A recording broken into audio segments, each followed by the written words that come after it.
বলুন তো ভাই, যখন গাজা খাজা গরিবে নওয়াজ হুজুরের রওজা তৈরি হয় আজ থেকে প্রায় 800 বছর আগে, আলাউদ্দিন খিলজি তখন ছিল, তখন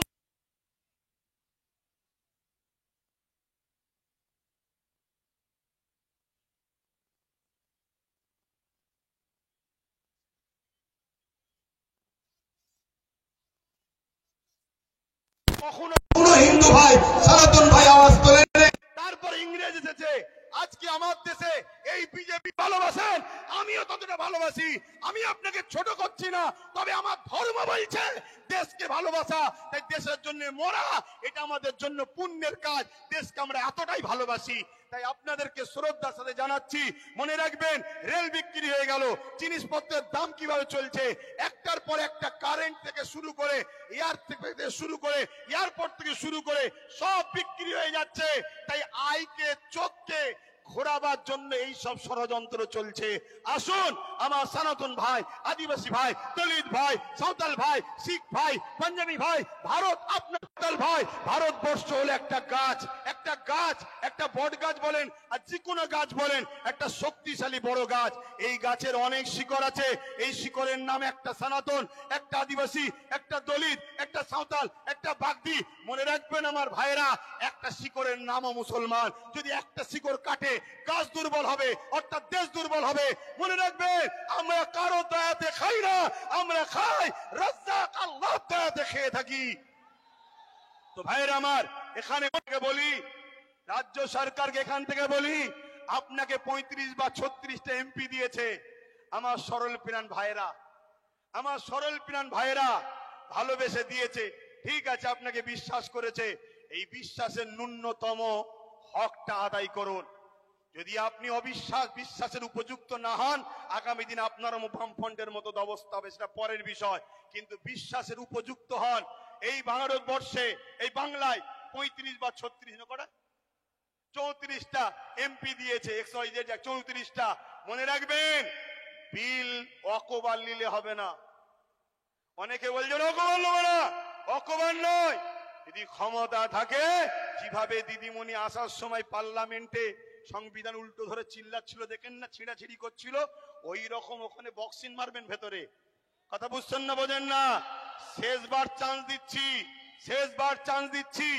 এই লড়াই সংবিধানকে বাঁচাবার লড়াই, শুধু মুসলমানদের লড়াই নয়, সংবিধানকে বাঁচাবার লড়াই। আপনি সংবিধানের স্বার্থে করেন, আমাদের ভালো যদি নাও চান, কমসে কম সংবিধানকে তো ভালোবাসেন, সংবিধানের স্বার্থে করেন।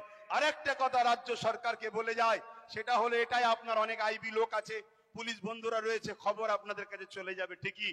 শ্রদ্ধার সাথে বলছি, যে ওয়াদা করেছিলেন ওয়াকাফ ফিরিয়ে দেব, এই ওয়াকাফকে ইমিডিয়েটলি ফিরিয়ে দেন। ওয়াকাফকে যারা দখল করেছে দখল মুক্ত করেন। এ কথা যখনই বলা হবে, রাজ্য সরকার কি বলে জানেন? যে ওইভাবে বোলডুজার আমি চালাতে পারবো না। কিন্তু আমরা দেখেছি এই রাজ্য সরকার গরিব হকারদের করে বোলডুজার চালিয়ে ভেঙেছে। দেখেছেন না? দেখেন না?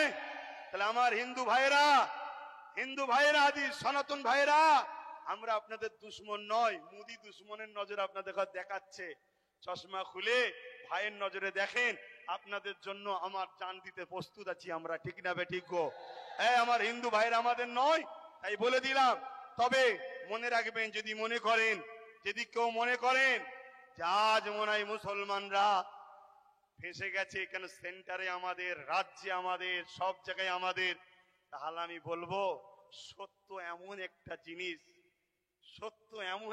জিনিস, পৃথিবীর সব মিথ্যা এক জায়গায় হয়েও সত্যকে মিটাতে পারে না। কিন্তু ইনসাফের স্বার্থে, ইনসানিয়াতের স্বার্থে বলে গেলাম। যাক, আমি সংক্ষেপ করছি, শেষ কথা আপনাদের কাছে বলি, আগামী দিন দিল থেকে বলুন, এই লড়াই এখানে শেষ না চলবে। এই লড়াইয়ের দুটো পন্থা আছে।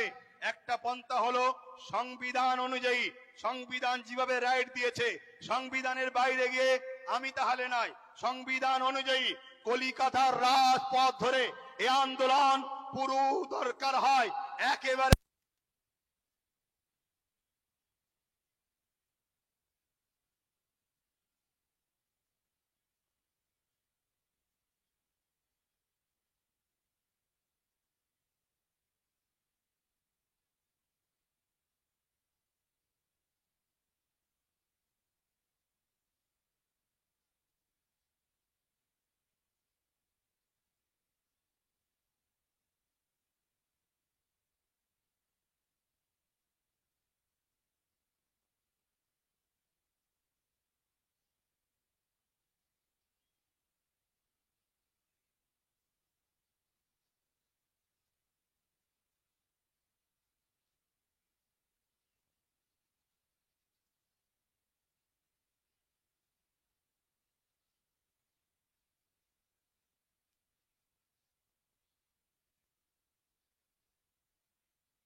আমি আমার যেটা করছি করব, কিন্তু তোমাদেরকে ভাবাচ্ছি। তোমরা ভাবো আজকে বিধানসভায় এতগুলো তো মুসলিম এমএলএ রয়েছে, এমপি রয়েছে। এই গত পরশু দিনে আলোচনা হয়েছে, কারো মুখে কথা নেই। তোমাদের নওশাদ, তোমাদের ভাঙড়বাসী, তোমাদের নওশাদ, তোমরা গর্ব করো তোমাদের নওশাদ। তোমাদের এই ভাঙড়ে পাওয়ার গ্রিগেড যখন তৈরি হয় 3 বিঘে অকাপ জায়গা ছেড়ে নিয়েছে। আমি বলে যাচ্ছি, মিলিয়ে নাও, 3 বিঘে অকাপের জায়গা পাওয়ার গ্রিডের নামে নিয়েছে। পাওয়ার গ্রিডের প্রয়োজন আছে না নাই ভাঙড়বাসী জানে, ও বিষয়ে যাচ্ছি না। আরো জায়গা আছে তো, কিন্তু অকাপ নিবি কেন? কথা বুঝে আসছে? আমি একটা ছোট্ট কথা বলবো। অনেকে বলতে পারে নওশাদ কি করলো, আমি একটা কথা বলবো, ওর আমি ধর্মী হিসাব অনুযায়ী ও আমার জুতো ঘুরিয়ে দিতে হবে। ওর বড় ভাই আমি, সম্মানের দিকে। কথা বুঝে আসছে? আমি ওর নাম করতেছি না। আমি একটা ছোট্ট কথা বলবো, ভাঙড়ে এয়ারপোর্টের নামে জমি নিতে গেছিল, জানেন তো? নিতে পেরেছে? এটা তোমরাই তোমাদের নিজেদের তকদিরকে, আল্লাহর হুকুম তো বটে, করেছো ভালো। কি যদি ও না থাকতো, অন্য কেউ থাকলে একদিন সই করে জমিলে লাখ লাখ হাজার হাজার মুসলমানদের ঘরে উচ্ছেদ হয়ে যেত। কথা মাথায় ঢুকছে? কিন্তু ওই নেশার ঘোর এখনো কাটেনি।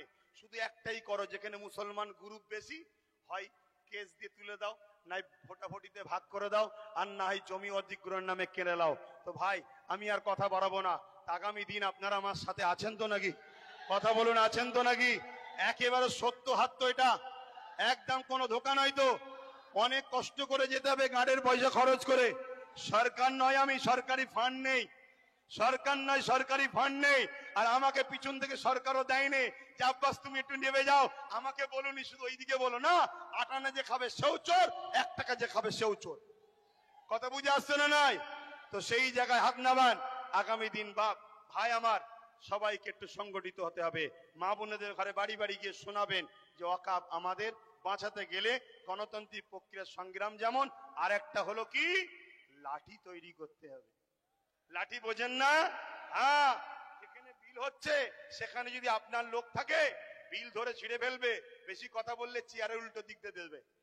হয় দরকার আছে না নাই? হ্যাঁ, কেন তুমি সংবিধান বিরোধী কাজ করছো? এর জন্য লোক দরকার আছে। আর এই ত্যাগ স্বীকার করতে আপনাদের ঘরে একটা জিনিস করতে হবে, কি? নিজেদের মধ্যে আমি বড় হব, আমি বড় হব, আমি বড় হবে স্বপ্ন ছাড়তে হবে। নিজের বাচ্চার ভবিষ্যতের জন্য আসো, সবকিছু কুরবান করো। লোভ লালসা কুরবান করো, চিটিংবাজি ধোঁকাবাজি কুরবান করো। 2-4টে গাদ্দারি করেছে বলে চিন্তা করনি। মনে রাখবে, ও গাদ্দারদের নিয়ে চিন্তা করার দরকার নেই। আল্লাহ যেটা করে ভালোর জন্য করে। পচা ঝাঁট বেরিয়ে যায় ভালো, কারো জন্য কোনো কিছু আটকায় না। তো যাক, কেন্দ্র সরকারের বিরুদ্ধে আমাদের এই সংগ্রাম আজ থেকে শুরু হলো 6 ডিসেম্বর, আগামী দিন চলতে থাকবে। শেষ কথা আবার বলি, বাবরি মসজিদ ইনশাল্লাহ, বাবরি মসজিদ ইনশাল্লাহ, বাবরি মসজিদ ইনশাল্লাহ, বাবরি মসজিদ ইনশাল্লাহ। হাত লম্বা করে তুলে বলুন, হবে ইনশাল্লাহ, ইনশাল্লাহ। নারে দিবে, আরো দিল খুলে নারে দিবে, নারে দিবে। লব্বাইক ইয়া রাসূলুল্লাহ, লব্বাইক ইয়া রাসূলুল্লাহ।